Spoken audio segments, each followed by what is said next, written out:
Actually ಈ ಏರಿಯಾದಲ್ಲಿ ಸುಮಾರು ಒಂದು ತಿಂಗಳಾಯಿತು ಈ ಥರ ಸಮಸ್ಯೆ ಶುರುವಾಗಿ. ನಾವು ತಕ್ಷಣ ಇಲ್ಲಿರುವಂಥ ವಾಟರ್ ಇನ್ಸ್ಪೆಕ್ಟರ್ಗೆ ಸಂಬಂಧಪಟ್ಟವ್ರಿಗೆ ಎಲ್ಲರಿಗೂ ತಿಳಿಸಿದ್ವಿ. ಸ್ಥಳೀಯವಾಗಿ ಇವರೆಲ್ಲ ಇದ್ದರು, ಇವ್ರು ಬಂದು ನೋಡ್ಕೊಂಡು ಹೋಗ್ತಿದ್ರು. ಅವ್ರ ಕೈಲಿ ಏನು ಸಾಧ್ಯ ಆಗುತ್ತೆ ಆ ಕ್ರಮನ ಅವ್ರು ತೊಗೊಂಡ್ರು. ಬಟ್ ಅಲ್ಲಿ ಪ್ರಾಬ್ಲಮ್ ಏನಾಗಿದೆ ಅಂತ ಹೇಳಿದ್ರೆ, ಇದಕ್ಕೆ ನಮಗೆ ಪರ್ಮನೆಂಟ್ ಸೊಲ್ಯೂಷನ್ ಬೇಕು, ತಾತ್ಕಾಲಿಕವಾದ ಪರಿಹಾರ ಅಲ್ಲ. ಸೊ ಈ ಸಮಸ್ಯೆಯಿಂದಾಗಿ ಏನೇನು ಆಯ್ತು ಅಂತ ಹೇಳಿದ್ರೆ, ಏನಂದರೆ ಇವಾಗ ಒಂದೊಂದು ಮನೇಲಿ ಒಂದೊಂದು ಆಗಿರುತ್ತೆ. ಅವ್ರು ಯಾರಿಗೂ ಕೂಡ ಈ ಪ್ರಾಬ್ಲಮ್ ಅಂತ ಗೊತ್ತಾಗಲಿಲ್ಲ. ನೀರಿನ ಸ್ಮೆಲ್ ಬಂದಿದೆ, ಬದಲಾವಣೆ ಆಗಿದೆ. ಸೊ ನಮ್ಮ ಎದುರುಗಡೆ ಮನೆಯವ್ರಿಗೆ, ಅವರ ಇಡೀ ಮನೆಯಲ್ಲಿ ಎಲ್ರಿಗೂ ಕೂಡ ಹುಷಾರು ತಪ್ಪಿ ಹಾಸ್ಪಿಟ್ಲಿಗೆ ಅಡ್ಮಿಟ್ ಆಗಬೇಕಾಗಿ ಬಂತು.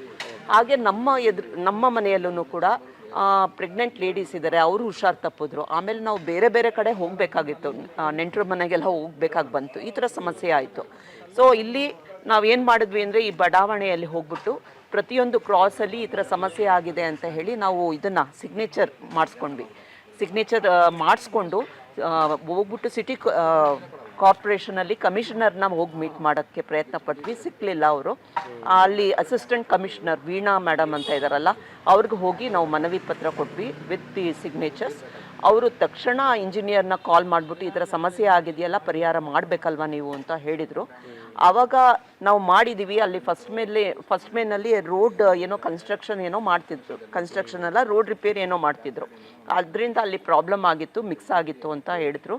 ಸೊ ಎಲ್ಲಿ ಆಗಿತ್ತು ಅದನ್ನು ನಾವೆಲ್ಲ ಸರಿಪಡಿಸಿದ್ದೀವಿ ಅಂತ ಫೋಟೋ ಕಳಿಸಿದ್ರು. ಸೊ ಪರಿಹಾರ ಆಯಿತು ಅಂತ ನಾವು ಸುಮ್ಮನಿದ್ವಿ. ಬಟ್ ನಿನ್ನೆಯಿಂದ ಮತ್ತೆ ಇದೇ ರೀತಿ ಸಮಸ್ಯೆ ಪ್ರಾರಂಭ ಆಗಿದೆ.